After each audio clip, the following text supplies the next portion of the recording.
Hi guys, you are watching CS Atulyan classes.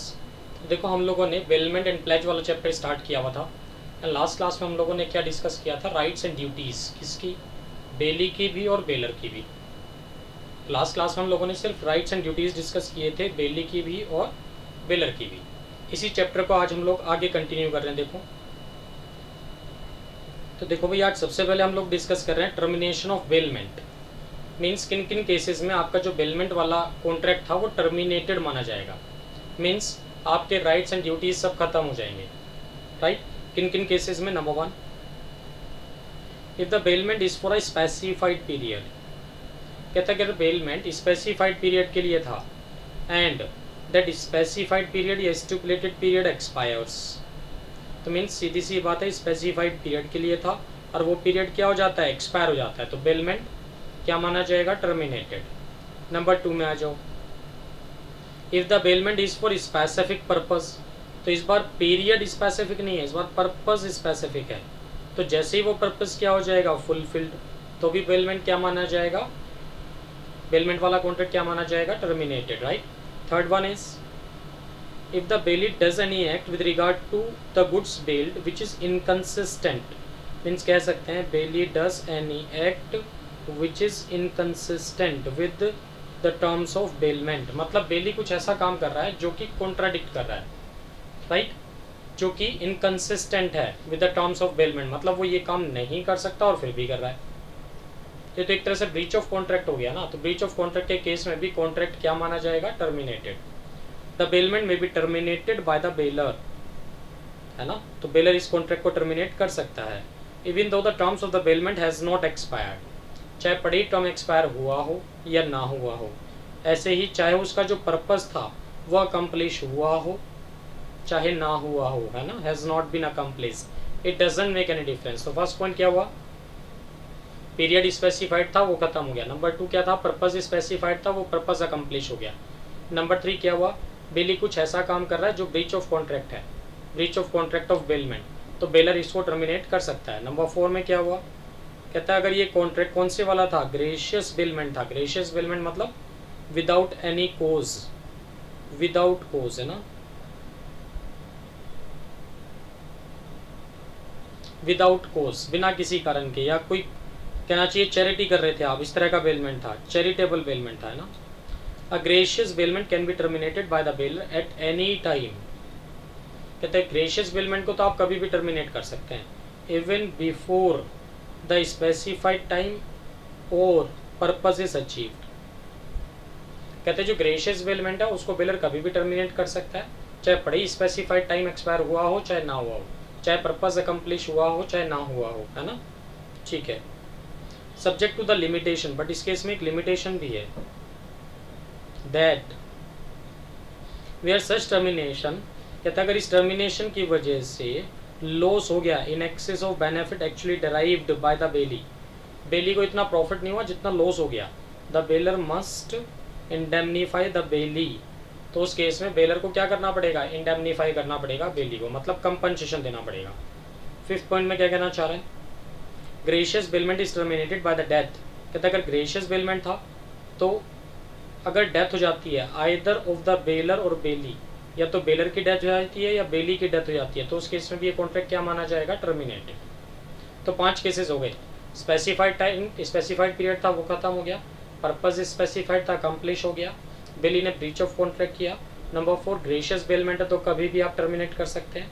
और number 5 में क्या था कि अगर बेलर और बेली की डेथ हो जाती है तो ग्रेशियस बेलमेंट ऑटोमेटिकली टर्मिनेटेड माना जाएगा। ठीक है यहाँ तक?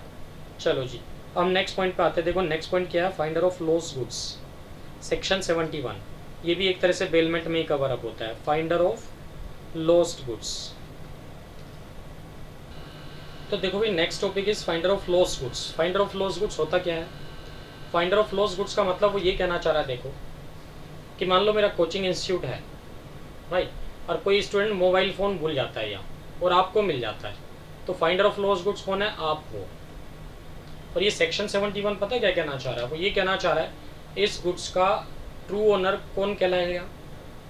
जिसको ये गुड्स मिला है, फाइंडर। तो आपको ये मोबाइल मिला है तो इस गुड्स का एक्चुअल में ओनर कौन कहलाएगा? आप कहलाओगे। And you are having a better title against the whole world, छोड़ के सिर्फ एक बंदे को, किसको? ट्रू ओनर को। तो क्या मैं आपसे ये कह सकता हूँ कि आपको मेरे कोचिंग इंस्टीट्यूट से मिला है, भाई ये मोबाइल मेरा है, मुझे दे के जाओ? नहीं, मैं आपसे ऐसा नहीं कह सकता। तो सेक्शन 71 क्या कह रहा है? जिसको मिला वही एक्चुअल में ओनर माना जाएगा, छोड़ के सिर्फ एक्चुअल ओनर को। कोई उससे ये गुड्स ले नहीं सकता लीगली, राइट? तो उसके भी कुछ राइट्स एंड ड्यूटीज़ हैं। किसके? जिसको ये मोबाइल फ़ोन मिला है, वो एक तरह से बेली की तरह से ट्रीट होगा, वो एक बेली की तरह से ट्रीट होगा। जो राइट्स एंड ड्यूटीज़ बेली के होते हैं वही उसके भी होंगे। किसके? जिसको ये गुड्स मिला है, ठीक है?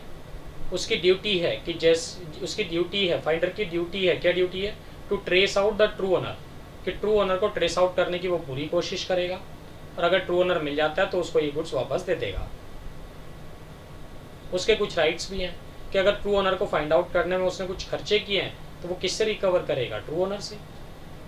सिंपल सी बात है। और जो ट्रू ओनर है उसके भी कुछ राइट्स एंड ड्यूटीज़ हैं भाई। तो यही चीज़ें हम लोग यहाँ पढ़ रहे हैं सेक्शन 71 में। तो देखो क्या कह रहा है, finder of lost goods. A finder of lost goods is under no obligation to take charge of the goods when he come across, but if he does take the charge he becomes responsible, he becomes responsible। क्या कहना चाह रहा है कि अगर आपको रास्ते में पड़ा हुआ कहीं मोबाइल या कोई और दूसरा गुड्स पड़ा हुआ मिलता है, आपको दिखाई देता है, तो आपकी कोई ड्यूटी नहीं है कि आप इस मोबाइल को या गुड्स को उठाओ, अपने पास संभाल के रखो, उसकी केयर करो, कोई ड्यूटी नहीं है आपकी। बट अगर आपने उसको एक बार उठा लिया ना, तो आपकी ड्यूटीज़ भी और राइट्स भी क्रिएट हो जाएंगे ऑटोमेटिकली। तो वही कहना चाह रहे हैं, इस गुड्स को छेड़ना ही नहीं है, टच ही नहीं करना है। अगर एक बार टच कर दिया तो आपके कुछ ड्यूटीज़ एंड राइट्स क्रिएट हो जाएंगे ऑटोमेटिकली। तो ये इंडियन कॉन्ट्रैक्ट एक्ट में क्वासी जो कॉन्ट्रैक्ट्स होते थे ना, क्वासी कॉन्ट्रैक्ट्स, लीगल ऑब्लिगेशंस, उसमें भी कवर अप होता है ये बात, राइट? तो क्या कह रहा है, बट इफ ही, तो देखो क्या कहा उसने, but if he does take charge of the goods he becomes liable, या रेस्पॉन्सिबल है ना, तो उसकी कुछ तो लायबिलिटीज या ड्यूटीज राइज हो जाएंगी for the goods, like a bailee, like a bailee है ना, इस चीज़ पे फोकस करना। तो वो रेस्पॉन्सिबल हो जाएगा like a bailee in gracious bailment. Gracious bailment वाले केस में जो बेली के राइट्स एंड ड्यूटीज़ हैं वही सब इसके भी रहेंगे। Section 71 clearly provides to this effect, thus a person who finds goods belonging to another and takes them into his custody is subject to the same responsibility as of a bailee. तो इसलिए हम लोग bailment वाले case में भी इसको पढ़ रहे हैं, ठीक है जी। तो देखो ड्यूटीज़ ऑफ फाइंडर की अगर हम बात करें तो क्या क्या ड्यूटीज़ हैं जी फाइंडर की। Number 1, duty to find out the true owner, means कहते हैं जो फाइंडर ऑफ लॉस गुड्स है ना, उसकी ड्यूटी है, क्या ड्यूटी है कि वो अपनी पूरी कोशिश करेगा ट्रू ओनर को फाइंड आउट करने की, right? For example, if goods of little value, कहते हैं जो ये गुड्स उसको मिले हैं अगर वो लिटिल वैल्यू के हैं पब्लिक प्लेस पे, तो he should shout 3 times in search of the true owner. कहता है वो उस जगह तीन बार जोर जोर से चिल्लाए कि भाई ये मुझे गुड्स पड़ा हुआ मिला है, जिस किसी का हो पहचान बताए और आके मुझसे ले जाए। And if the goods found are valuable, proper advertisement in the newspaper etcetera should be given. कहता है अगर ये जो गुड्स उसको मिलेंगे काफ़ी प्रीशियस हैं, कीमती हैं, तो उस केस में आपको क्या करना चाहिए, न्यूज़पेपर में नोटिस भी देना चाहिए। And if the finder fails in this duty he will be liable as a trespasser। तो अगर ये फाइंडर अपनी ये ड्यूटी सही से डिस्चार्ज नहीं करता है तो he will be liable as a trespasser और a thief। वो एक ट्रेसपासर या थीफ की तरह से लायबल होगा, तो मतलब वो एक चोर कहलाएगा। सेकंड ड्यूटी क्या है जी, बेली की, मतलब फाइंडर ऑफ लॉस गुड्स की क्या ड्यूटी है जी? Second, duty to take reasonable care of the goods as a bailee. तो क्या कहना चाह रहा है कि जो फाइंडर ऑफ लॉस गुड्स है इस गुड्स की रीजनेबल केयर यूज़ करेगा, ठीक है, जैसे बेली करता है। बेली की जो ड्यूटीज़ हैं वही ड्यूटीज़ इसकी भी रहेंगी। तो रीजनेबल केयर यूज़ करेगा, उतनी ही केयर यूज़ करेगा जितनी ये अपने खुद के गुड्स की करता है। तो काश अगर ये गुड्स उसके खुद के होते, सेम क्वालिटी सेम वैल्यू के, तो वो कितनी केयर यूज़ करता, इतनी ही केयर इसको इस गुड्स की भी करनी है, किस गुड्स की, जो उसको मिला है, right? Finder of lost goods, finder must take as much care of the goods as a man of ordinary prudence would, under similar circumstances, take of his own goods of the same description. ठीक है ना. If in spite of reasonable care, क्या कहना चाह रहा है कि चाहे पढ़ी उसने रीजनेबल केयर की, किसने, फाइंडर ऑफ लॉस गुड्स ने, उसके बाद भी ये गुड्स खो जाते हैं या चोरी हो जाते हैं या खराब हो जाते हैं, तो he is not liable for any loss. बात समझ रहे हो. तो कानून क्या है, वैसे तो ड्यूटी है भैया फाइंडर की, क्या ड्यूटी है, वो अपनी पूरी केयर करेगा इन गुड्स की, और पूरी केयर करने के बाद भी अगर ये गुड्स लॉस हो जाते हैं, डेस्ट्रॉय हो जाते हैं, डेट्रिएट हो जाते हैं, तो उस केस में वो लायबल नहीं होगा. राइट. अब हम किसकी बात कर रहे हैं, देखो राइट्स की. The rights of a finder of lost goods are as follows. तो फाइंडर के कुछ राइट्स भी हैं, सिर्फ ड्यूटीज ही नहीं. तो लो जी राइट्स की बात कर लेते हैं. राइट्स में देखो क्या कह रहा है. राइट्स में कहता है, देखो number 1, right to retain possession of the goods until the true owner is found. मतलब क्या कहना चाह रहा है कि जो फाइंडर ऑफ लॉस गुड्स है ना, उसका राइट है कि वो इस गुड्स का पोजेशन अपने पास रख सकता है. कब तक, जब तक कि ट्रू ओनर नहीं मिल जाता. जब ट्रू ओनर मिल जाएगा उसको वापस कर देना, और इस राइट से आपको कोई भी डिप्राइव नहीं कर सकता. तो क्या कहता है देखो, a finder has the right, finder has the right to retain possession against the whole world except the true owner. समझ गए ना. कहता है जो फाइंडर है उसका राइट वैलिड राइट है, he is having a better title against the whole world, छोड़ के सिर्फ एक बंदे को, किसको, ट्रू ओनर को. Right. It is important to note that finder never becomes the owner of the goods. ये भी बात याद रखने वाली है. कहते जो फाइंडर है वो ओनर नहीं बन पाएगा कभी भी, पर रहेगा bailee. The ownership will always remain, the ownership है ना, will always remain with the true owner. Ownership हमेशा किसके पास रहेगी, ट्रू ओनर के पास ही रहेगी वो. Right. And the finder enjoys the right to retain possession against everybody except that owner. But हाँ, right to retain possession अभी किसके पास है, फाइंडर के पास ही है, जब तक ट्रू ओनर नहीं मिल जाता. उसको कोई इस राइट से डिप्राइव नहीं कर सकता. If anybody deprives him of the possession of the goods he can maintain an action for trespass. समझ गए कि अगर कोई इसको डिप्राइव करता है इस राइट से, राइट टू रिटेन पोजेशन से, तो उसके अगेंस्ट केस फाइल होगा. कौन सा, he can maintain an action for trespass. तो जो फाइंडर है वो केस फाइल कर सकता है. तो लाइक जैसे मैं आपसे कह सकता हूँ कि भाई आपको मोबाइल ये मेरे कोचिंग इंस्टीट्यूट से मिला तो मेरा हो गया, मैंने आपसे छीन लिया, तो आप मेरे ऊपर केस फाइल कर सकते हो. किस चीज़ का, ट्रेसपास का. ट्रेसपास का मतलब क्या होता है कि दूसरे की मूवेबल प्रॉपर्टी को ज़बरदस्ती हड़पने का केस. राइट. चलो जी नेक्स्ट राइट पे आते हैं. नेक्स्ट राइट क्या है, right of लियन over the goods for expenses. इसमें क्या कहेगा वो, इसमें वो ये कहेगा कि मान लो ट्रू ओनर को फाइंड आउट करने में आपने कोई खर्चा कर दिया, ठीक है, तो आपके पास राइट ऑफ लियन है. मीन्स आप उसका ये गुड्स, ट्रू ओनर का ये गुड्स वापस देना ही मत. कब तक, जब तक कि वो आपके खर्चे आपको ना दे दे. आप ऐसा ये राइट एंजॉय कर सकते हैं.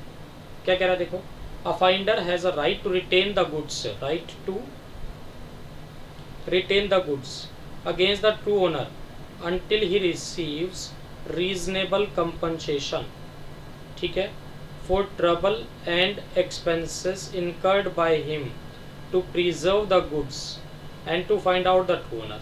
तो ये कहना चाह रहा है इस गुड्स को संभाल के रखने के लिए मेंटेनेंस के कुछ खर्चे अगर हुए, मेंटेनेंस कॉस्ट लगी है उसकी, तो वो सब भी ट्रू ओनर देगा.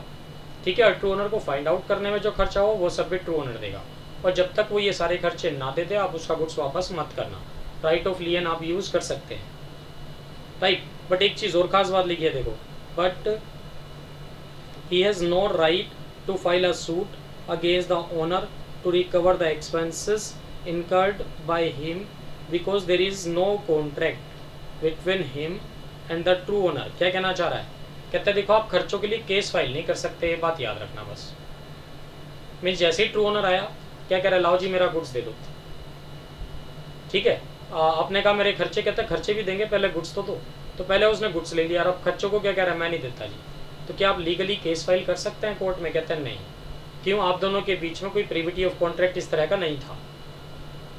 हाँ, आप अपना राइट एंजॉय कर सकते थे। क्या राइट एंजॉय कर सकते थे कि सर हम आपके गुड्स देंगे ही नहीं। कब तक? जब तक आप हमारे खर्चे नहीं देंगे। तो सिंपल सी बात है, पहले खर्चा लेना फिर गुड्स वापस देना उसका। रिवर्स मत कर देना कि पहले गुड्स दे दो, खर्चा बाद में ले लेंगे।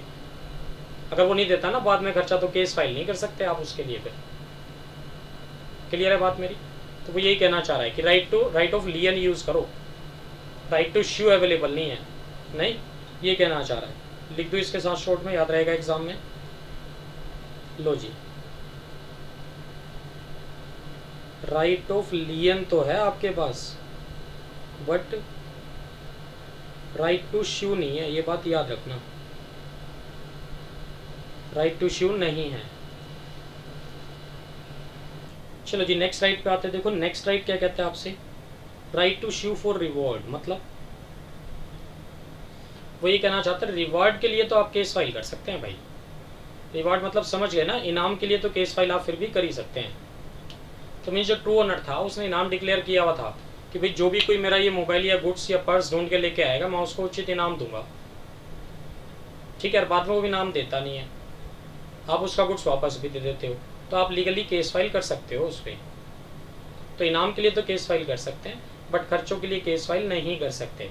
क्लियर है बात मेरी? चलो ठीक है जी। देखो क्या कहना चाहता है सेक्शन 168 में, the finder can file a suit against the true owner to recover any reward, है ना, to recover any reward which was offered by the true owner for the return of the goods lost, provided he came to know of the offer before actually finding out the goods। ठीक है ना, he may also retain the goods until he receives the reward। समझ गए ना बात? तो वो right of लियन भी यूज़ कर सकता है और राइट टू इश्यू भी यूज़ कर सकता है। किस केस में? Right to issue for reward के केस में, क्योंकि यहाँ तो देखो दोनों पार्टी के बीच में कॉन्ट्रैक्ट हुआ है ना। उसने इनाम डिक्लेयर किया कि भाई जो भी कोई ढूंढ के लेके आएगा मैं इनाम दूंगा, इसने एक्सेप्ट कर लिया तो कॉन्ट्रैक्ट बन गया, राइट। तो मीन्स रिवॉर्ड के लिए तो आपके पास राइट ऑफ लियन भी है प्लस राइट टू श्यू भी है, दोनों राइट्स हैं। ठीक है, और एक्सपेंस के लिए सिर्फ क्या था? राइट ऑफ लियन था, राइट टू श्यू नहीं था, है ना। चलो ठीक है, नेक्स्ट में आते जी राइट ऑफ सेल। क्या कहना चाहता है कि जो फाइंडर ऑफ लॉस गुड्स है क्या उसके पास राइट ऑफ सेल भी है क्या? क्या वो ये गुड्स को बेच भी सकता है क्या? फाइंडर ऑफ लॉस गुड्स, ये डिस्कस कर रहे हैं हम लोग। तो if the true owner can not be found out, कहता है अगर ट्रू ओनर ट्रेसेबल नहीं है, नहीं मिल रहा है, विद रीजनेबल डिलीजेंस, कितना भी कोशिश कर लिया उसने, ट्रू ओनर नहीं मिल रहा है, या फिर मिल तो गया है, if he refuses upon demand, मतलब ट्रू ओनर मिल तो गया है, ट्रू ओनर से हमने खर्चे मांगे, भाई पहले खर्चे दे हमारे तब गुड्स देंगे, वो कह रहा है खर्चे वर्चे तो मेरे पास है नहीं, हमने भी कह दिया भाई गुड्स नहीं है हमारे पास, वो आया ही नहीं उसके बाद ट्रू ओनर। तो उस केस में क्या कहना चाह रहा है, देखो the finder may sell the goods in the following cases. तो इन दो केसेस में फाइंडर ऑफ लॉस गुड्स के पास राइट टू सेल भी है। कब कब? Number 1, when the thing is in danger of perishing और of losing the greater part of its value, मतलब इन शॉर्ट वो गुड्स पेरिशेबल नेचर के हैं। कौन सी नेचर के हैं? पेरिशेबल नेचर के हैं, मतलब खराब होने वाले हैं, राइट। तो भाई इससे क्या फायदा है, वो गुड्स ना तो इसके रहे फाइंडर ऑफ लॉस गुड्स के, ना ही ट्रू ओनर के रहे, इससे अच्छा उनको बेच दो भाई, और क्या होगा, वरना तो दोनों के लिए खराब हो जाएंगे। Number 2, when the lawful charges, कहते हैं जो फाइंडर है उसके जो लॉफुल चार्जेस हैं amounts to 2/3 of its value, कहते हैं जो गुड्स आपको मिले थे ना उसके 2/3 से एक्सीड कर गया लॉफुल चार्जेस। तो गुड्स की वैल्यू मान लो 900 रुपये या 9,000 रुपये है, 9,000 का 2/3 कितना होता है? 6,000 रुपये। तो जो आपके लॉफुल चार्जेस हैं वो 6,000 से भी क्रॉस कर गए, तो उस केस में आपके पास राइट टू सेल आ जाएगा, right. The true owner however is entitled to get the balance of the sale proceeds, मतलब क्या कहना चाह रहा है कि पहले तो हमने ये गुड्स बेच दिए, फिर ट्रू ओनर भी आ गया वापस लेने, तो क्या करो, जितना भी सेल प्राइस रियलाइज हुआ उसमें से अपने खर्चे माइनस कर लो पहले तो, है ना। तो क्या करो, सेल प्राइस माइनस एक्सपेंसेस कर लो, ठीक है। अगर ज़्यादा बचता है, फिर भी सेल प्राइस बचता है, तो भैया रिफंड कर दो, किसको? ट्रू ओनर को। और अगर कम रह जाता है तो मांग लो उससे, है ना, तो डिमांड करो उससे कि लाओ भाई इतना खर्चा और दो हमारा, demand from to owner. Done. चलो जी, तो फॉर एग्जांपल देखो, इसमें एक एग्जांपल दिया हुआ है, आपको पढ़ लेते हैं क्या कहता है। A finds a lost horse, A finds a lost horse after a diligent search A discovers the true owner. ठीक है ना, ए को कुछ हॉर्स मिलता है कहीं से, उसने पूरी कोशिश की, ट्रू ओनर को फाइंड आउट भी कर लिया, discover the true owner and offers to return the horse to him. ये कह भी रहा है कि भैया अपना घोड़ा मुझसे वापस ले लो, बट एक कंडीशन है, मेरे जो लॉफुल एक्सपेंसेस हुए हैं वो मुझे दे दो। कितने? 150। ट्रू ओनर रिफ्यूजेस टू पे, ट्रू ओनर ने मना कर दिया कि भाई मैं तो नहीं दूंगा खर्चे वर्चे।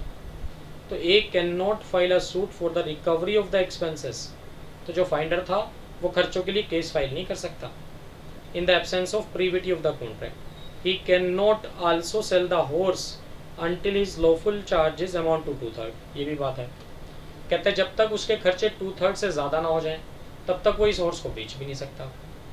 और हॉर्स देखो पेरिशेबल नेचर का तो है नहीं, तो सिर्फ दो केसेस में आपके पास राइट टू सेल है, या तो गुड्स पेरिशेबल नेचर के हों या फिर आपके खर्चे 2/3 से क्रॉस कर गए।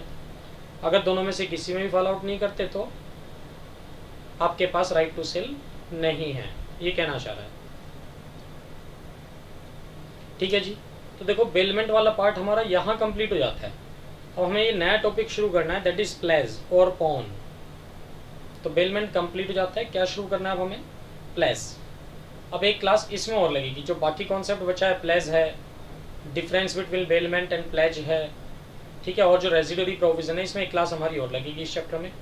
ठीक है जी, तो आज के लिए हम लोग इतना ही रखते हैं। ये वीडियो अगर आपको पसंद आया तो लाइक करें और हमारे चैनल CS अतुल क्लासेस को सब्सक्राइब करें।